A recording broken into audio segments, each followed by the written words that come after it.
Hello everyone. First of all, allow me to introduce myself. My name is Fransiskus Biliam Andrea. My student number is B1024 2010-12, and I'm from International Management Class Batch 2020.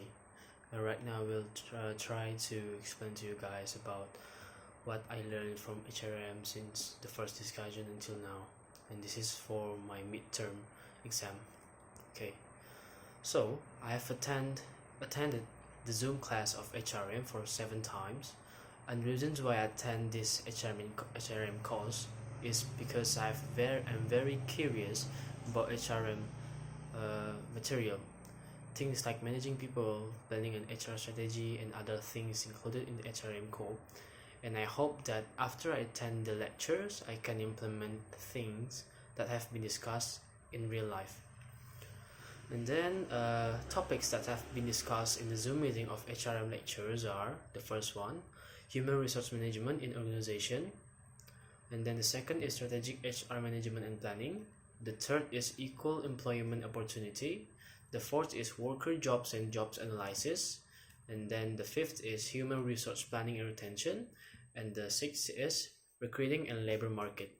And now I will explain to you guys for each of the topics what I learned from them. For the first topic, which is human resource management in organization, I learned about HR management. So, HR management activities can be grouped as follows. The first one is strategic HR management. The second is equal employment opportunity. The third is staffing. The fourth is talent management. The fifth is compensation and benefits. And the seventh is health and safety. And the last one is employee and labor relation.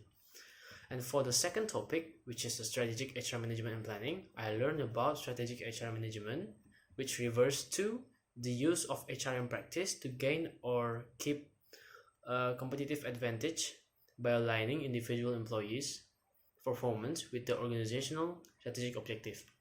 And then I also learned about strategic planning. Strategic planning is a core business process that results in a roadmap of organizational directions.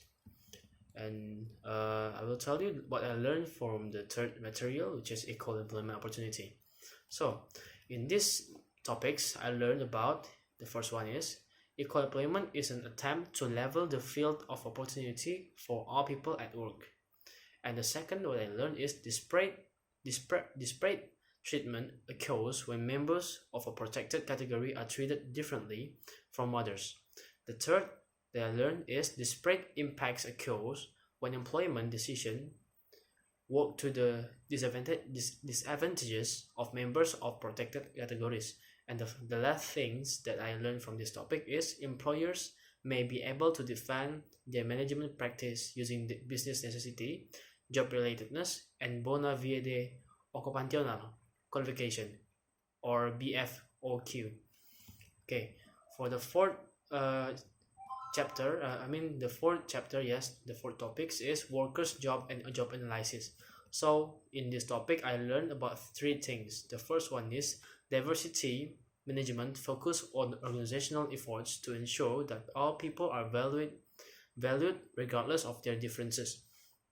The second is the business case for diversity is built on its ability to allow new talent and ideas, aid in employees attractions and retention, allow for an increase in market share, and lead to the lower cost. And the last thing is the workforce composition is becoming more diverse based on race, ethnicity, age, gender, and other life components. Okay, now I will tell you guys about what I learned from the fifth topic, which is human resource planning and retention. I learned about two things. The first one is HR plannings involve analyzing and identifying the needs for and availability of human resource so that the organization can meet its objectives. And the second thing is when developing HR plans, it is important to examine potential HR availability, both external and internal. And I will tell you guys for the last topics what I learned from the last topic, which is recruiting and labor market.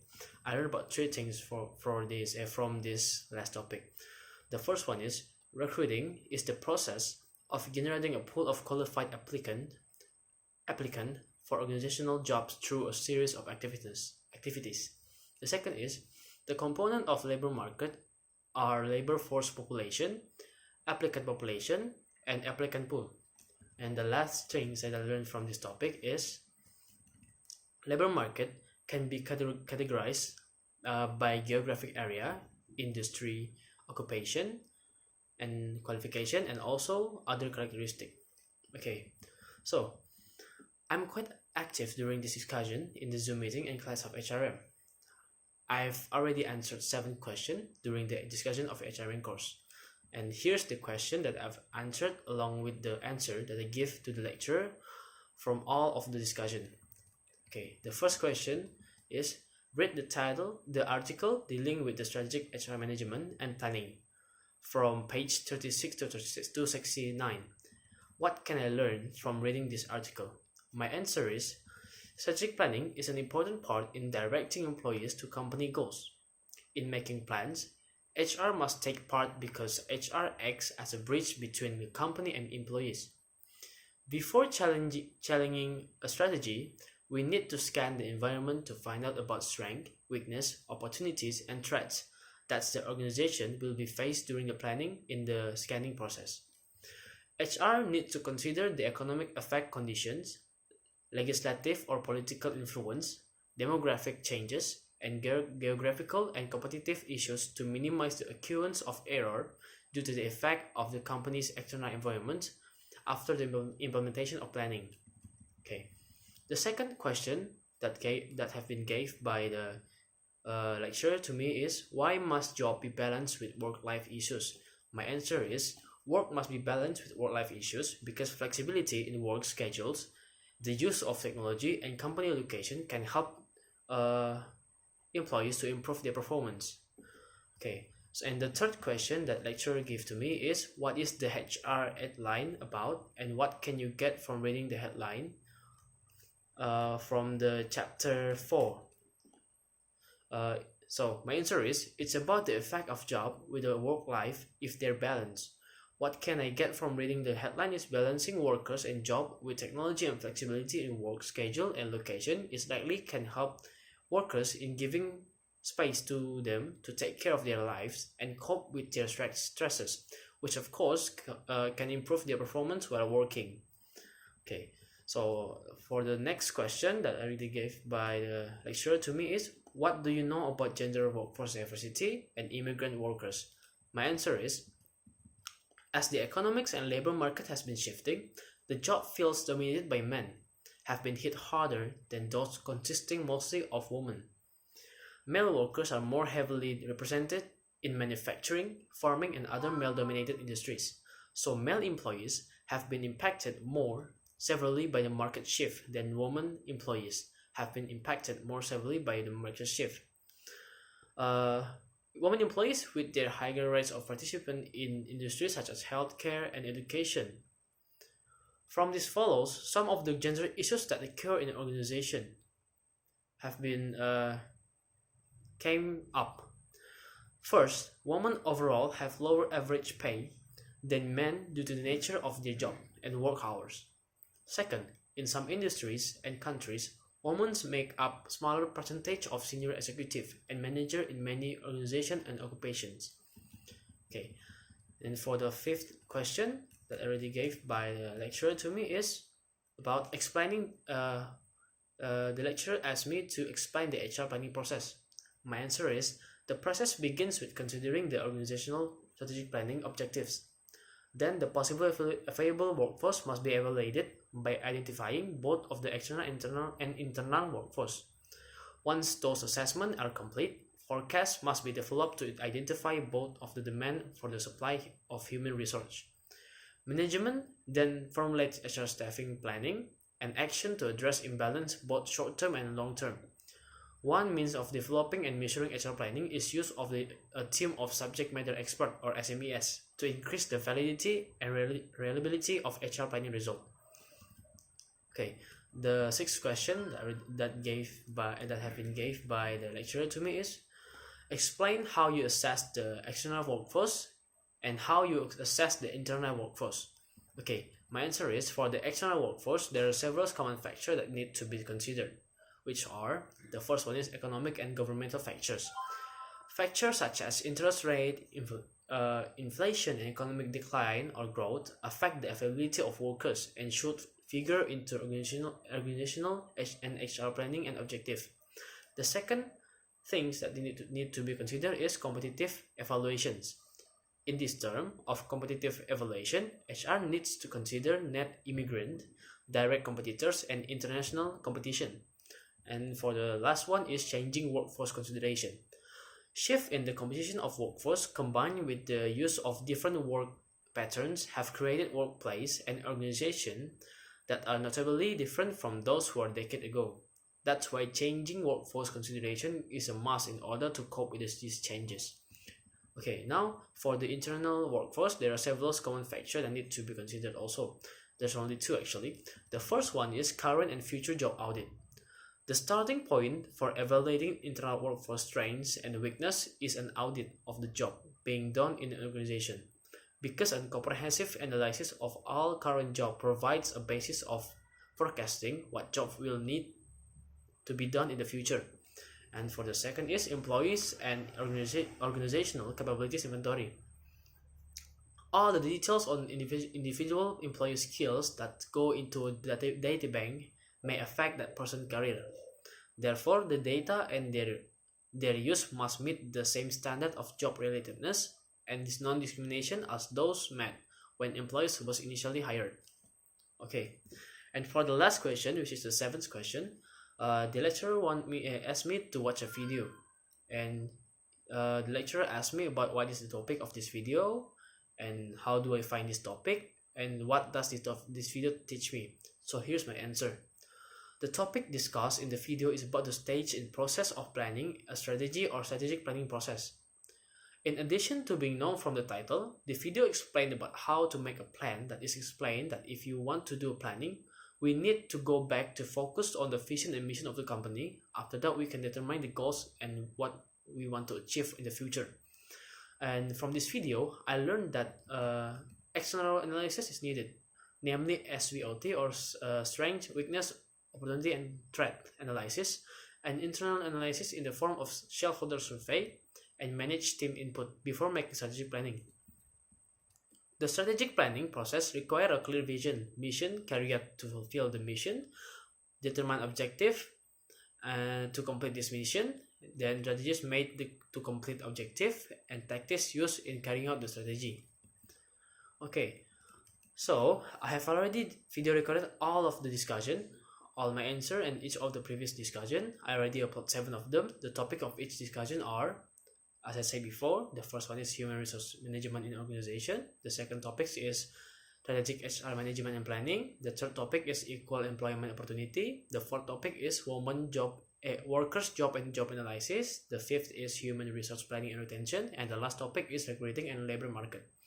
Okay, so I will talk about my first impression in joining these lectures, and also what advantage that I get from these lectures after I joined this lecture for at least 7 times. Okay, so my first impression of joining the HRM lecture online was the fear of actively speaking English. This is because during my time as an international management study program student, I was rarely asked by the lecturer using spontaneous questions. So I'm afraid that I mispronounce my words or answers not correctly if asked spontaneous questions by the HRM lecturer. The benefit I get from joining this class and listening to the HRM lecturer that deliver the material is to add my psych related to HRM. I learned a lot about how HRM works and how HR works in the company, such as how to recruitment process, how to do retention, and other new things. I also became bolder in expressing my opinions, and indirectly, I also practiced my English skills while talking and giving my opinion to the lecturer. Okay. I will also talk about recruiting using special technology means. How do I do recruiting using special technology means? So, recruiting new employees use special technologies means we are using technology as our main instrument to recruit people. Internet tools that can be used as part of recruiting efforts are blogs, e-videos, and Twitters, and also websites. And I will also talk about what's the advantage and disadvantages of internet recruiting. The advantages, there are four of them. The first advantage is it uses less capital. The second is very large pool of applicant can be generated using internet recruiting. The third benefit is advantages is spend less time to recruit people. And the fourth is a good website and useful internet research also can help recruiters to reach passive job seekers. Okay, so what is the disadvantages with using the internet recruitment? The first one is in internet recruiting is that some applicant may have limited internet access. And the second disadvantages is because of broader exposure, internet recruiting often creates additional work for the HR staff members and other internally in order to do the recruitment. Okay, now I will explain to you guys and mention to you guys about external recruiting source and what are the advantages and disadvantages of external recruiting sources. The most common external recruiting sources are media sources, competitive sources, labor union, employment agencies, job fairs, special events, and educational institutions. And here's the advantages and disadvantages of external recruiting. First, for advantage, there are four of advantage. The first one is new source bring new perspective. The second is training new hires may be cheaper and faster because of prior external experience. The third is new hires are likely to have fewer internal political supporters in the firm.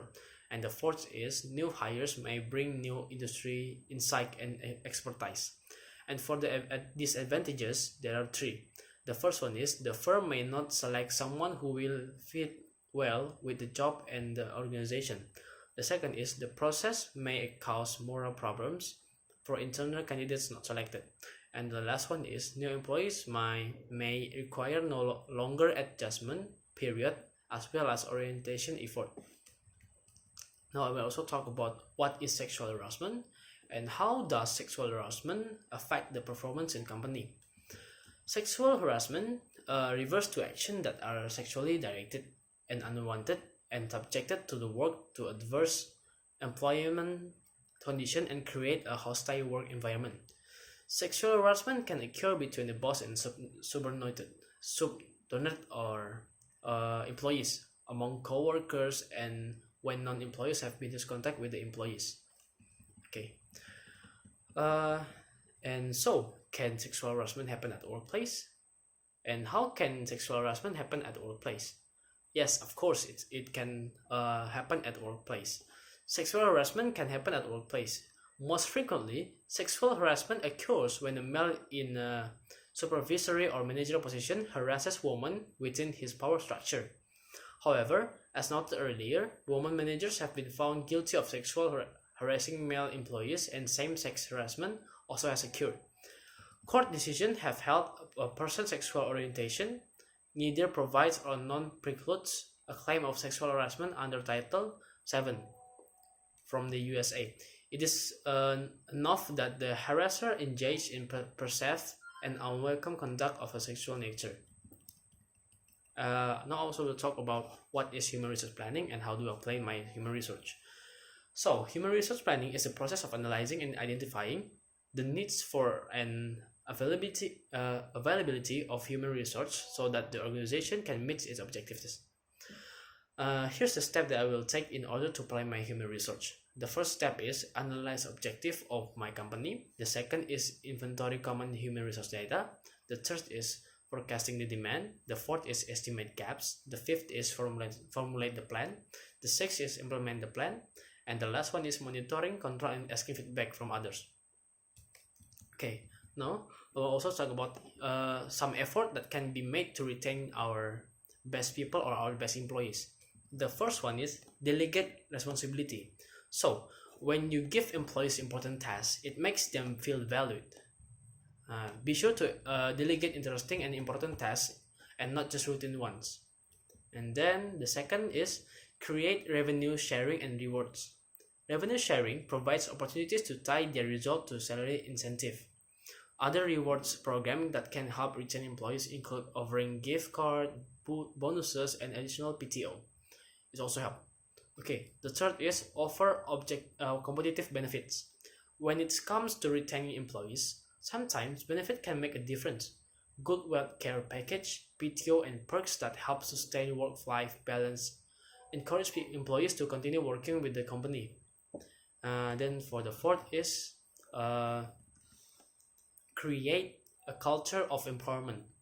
Creating a culture of empowerment means supporting employees at every step of their career journey. And then the fifth is provide clear communication. So our workforce will appreciate a transparency in our corporate communication. Weekly newsletter and daily brief helps keep team members aware about important events. Providing frequent survey also allows employees to provide regular feedback.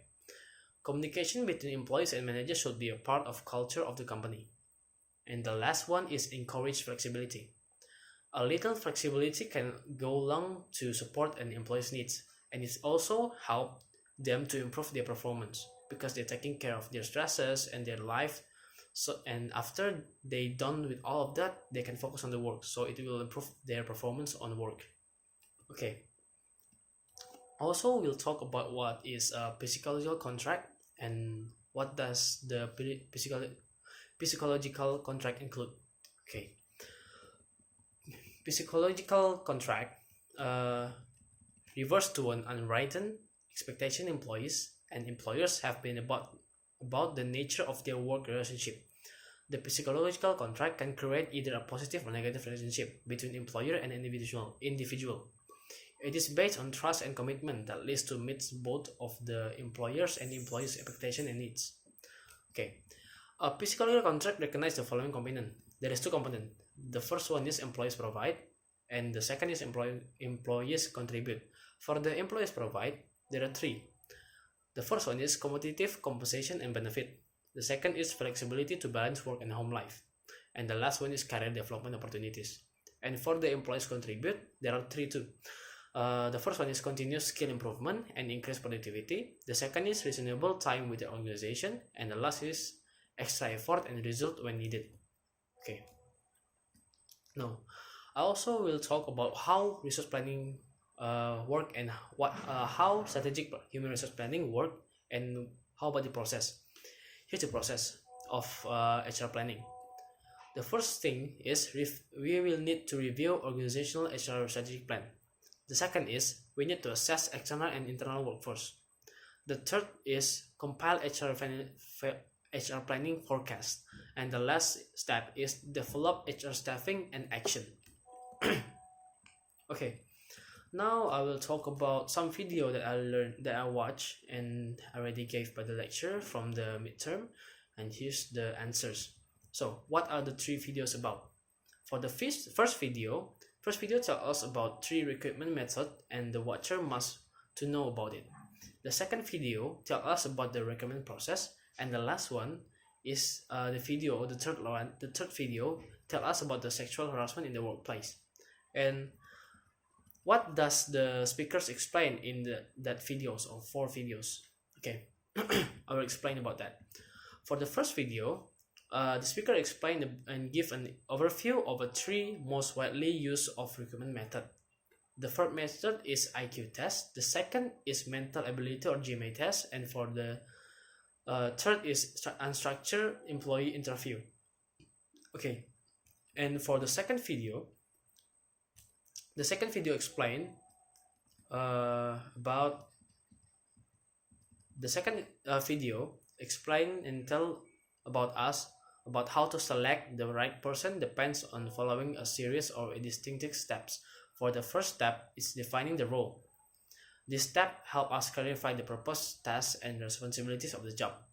Okay, for the third and the fourth video, the both of the video explain about the speaker tell us about sexual harassment is illegal. Sexual harassment negatively impact the workplace by undermining the integrity of the employment relationship, harming employees' morale, and interfering with productivity. So, what can I get from watching the four videos? For the first video, I learned about the perks of 3 most used recruitment methods. For the second video, I learned about if we become a recruiter, we must do not have any personal bias in the process of recruitment. And for the third and the last video that I already learned is we as employees have to eliminate sexual harassment in the workplace. Okay, that's all I can say for this midterm. Thank you for listening.